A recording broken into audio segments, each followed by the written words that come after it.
Duel Review is brought to you by NexusDigitalComics.com. On today's Duel Review, it's Wristcutters. I'm RJ. And I'm Nick. Let's get to it.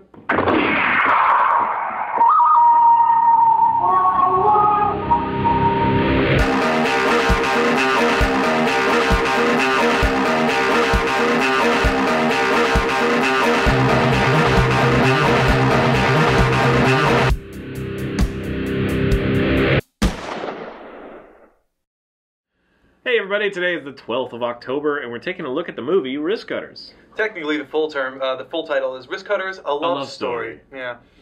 So it came out in 2006. The writer/director is Goran Dukic, and I have no idea if I'm saying that right, but that's who it is. Dukis. And this was one of those nice independent films that I found on Netflix, fell in love with, and had to buy it. So, yeah. So basically, the story.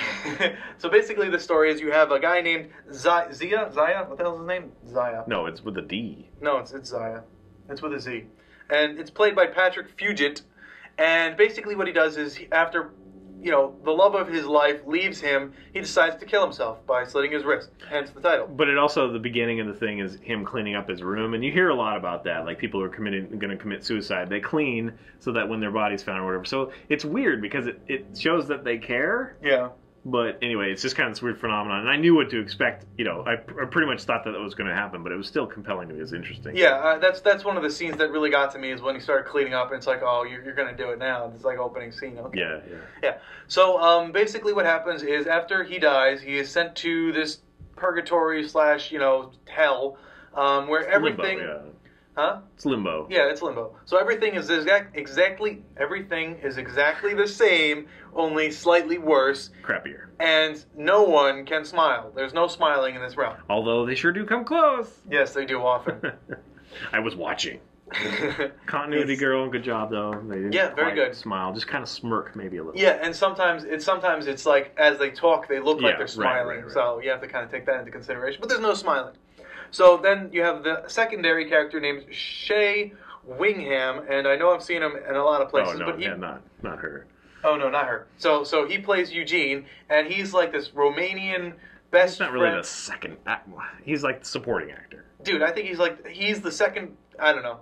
He's the second guy you see that you actually care about, and I really like him and his story and everything about him. And that stupid freaking song that keeps playing, you just can't get it out of your head once you start listening to it. Like on the roof and underground, and it's just, I love it. It's just great.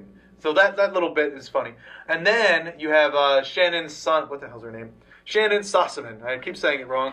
Who plays McCall? And I love her in a lot of the works that she's done. I loved her in Night Tale. I love her in this, A Knight's Tale, and this one. And I suffice to say, I have a little bit of a crush on her. I do. And she does a really good job. So basically, the premise is Zaya is looking for his ex-girlfriend who left him because she committed suicide soon after. And yeah, he finds out through the grapevine because anybody who commits suicide comes to the same place. And right. That leads to interesting questions. I guess I'll let you finish first. Okay, so he's looking for her. He meets up with Shay and Eugene and Mikhail, who's there not on purpose. Like she's not supposed to be there. It's a clerical error. She didn't really kill herself. She just overdosed. So she's not supposed to be there, and she's looking for the people in charge. And they run across Tom Waits' character, who is Mr. Neller. Right? Yeah, do you want to give away more than that? No, I guess not. So then some really fun stuff happens, but it's all intertwined in this kind of... Yeah, and it's all intertwined and all this other fun stuff that happens. It's kind of got this very solemn feel to it, but it's just fun. It's just interesting. Yeah, okay. So I enjoyed the movie. I did. I like the idea of it and some of the surrounding questions better than I do the film, though. Oh, and I should mention that it's based on Edgar Carrett's short story, Neller's Happy Campers, and there is a graphic novel called Pizzeria Kamikaze, which is the pizzeria that he worked in the movie. In Limbo, yeah. Yeah, in Limbo. So it is interesting, like, where do you go when you commit suicide? Apparently you go to a specific, limbo kind of thing, and, a lot of religion says you're going to go to hell, and a lot of people say not, so this is kind of like addressing that in kind of a fun way. Yeah. But also, I think it's compelling, like, what happens if you kill yourself again? What happens if you commit suicide in suicide limbo or whatever, what happens then? And we do get a taste of that, but nothing's ever shown, so that's irritating. Right, Tom Waits is like, he would do that again. But it is interesting. Yeah, all these little things like, okay, it's like they have cottage cheese and they have stores and they have electricity. It's like, who makes that? So apparently that this world has been around long enough, there's been enough people that have killed themselves of all different kinds of disciplines that they're able to keep this world up, or was this world already there when they started showing up? That's never addressed. It's just kind of fun to ponder. Yeah. And, we do see the people in charge, the PIC, which, you could say they're angels, you could say they're just, whatever, entities, you could say that they're whatever, I don't know. You could say that they're living, being able to go in the dead, whatever. But we get a little bit of taste of that, so there's a lot of questions that crop up. So again, all these things it makes me think.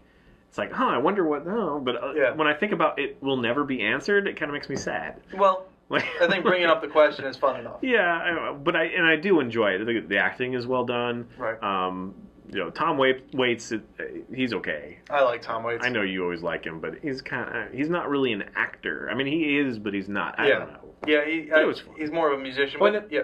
I was just going to say, that brings up, like, he has a dog, right? And he's searching for his dog. So how do dogs commit suicide? That's a good question. Do fish that they catch commit suicide? They change color? Yeah, that's a very good question. Yeah, there's like this little minor miracle Yeah, thing. And that's another thing that I like about this movie is they do these like little nuances. Like, for example, underneath Eugene's car is a black hole. And so anything lost there is gone forever. The problem is it's very integral to the end of the story, and you know it as soon as you see it. Right. And nothing else like that really happens, except for that minor miracle thing, which... And that was another... I'm just saying, if they threw a bunch of that stuff out, and then that was the thing that was the end, that would be more surprising. But this is like, the one thing they're going to talk about that's weird is the thing that has to do with the end. That's irritating to me, but... Right, but it is fun. But another little nuance is the miracle. So... In this realm, miracles happen only when you don't care for them. When they don't matter at all, that's when they happen. But I think it's only in that space, because they're like close to the PIC Yeah, I think so like too.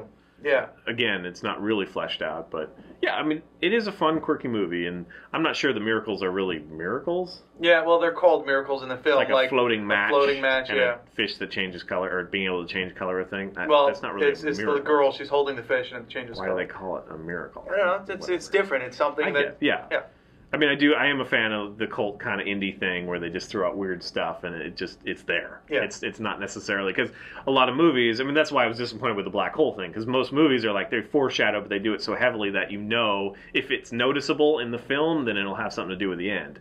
But a lot of indie films can do, random events that never come back or add up. And so that's neat, because you're left guessing a little bit, and it also feels a little more real. But this flirted with that, but didn't really, in my view, commit to it. Yeah, okay, I could see that. I just knew right away what was going to happen. I knew right away. Well, I mean, definitely, when you first see the black hole, you're like, I wonder what would happen if someone got stuck down there. Yeah, so that definitely happens. So yeah, I can see that, sure. But yeah, I don't want to be the negative one. It is a good movie. It's an enjoyable film. Very enjoyable. I think it was only like an hour and change. It's not very long, but it is interesting. It is a lot of fun. I really enjoyed it. I loved all the characters in it. From the different type of people who killed themselves. It's explained how, and it shows them who they are. Plus, you have this whole idea where he drives away, and the pump for the gas pump is still in, and the gas pump breaks, and the mean-looking Indian guy comes up, and he's like, okay, so you're going to have to write down what you were thinking when the event happened. Yeah, and it happens all the time. Yeah. It becomes integral kind of to the plot, so whatever. And that is interesting. Yeah. Okay, I agree. It is definitely fun. It does a good job of not being political or religious or whatever, and just kind of having some fun with it. So if you're interested, go check it out. It's not on Netflix, though. You'll have to find it. Oh, yeah, it was on Netflix. It's not anymore. I looked. Maybe they're just redoing it, because a lot of times the lips don't sync or something, and they also have a revolving, because I guess they have too much up there at once. Yeah, it's a lot of room. Anyway. All right, guys. Well, I think that might be it. Yeah, I think so. I love, I guess that's it. All right, go check it out. I was going to say that I love Eugene's family, too, because they're fun, but yeah. Oh, yeah. Yeah, we won't spoil that. It'll be fun. All right, guys, subscribe to our YouTube channel, do a review, and check out our fun playlists. Game Lab's been a lot of fun. Moonflower and Fover are great. Thank you. And please leave comments. We love comments. And you can help support us and our new digs by buying our wares at spiderwolf.com. That's right. T-shirts, card games, art prints, short stories, and more. See you guys later. I was going to be nice. And then... Well, thank you. Man. But I don't need your pity shots. Why do I get...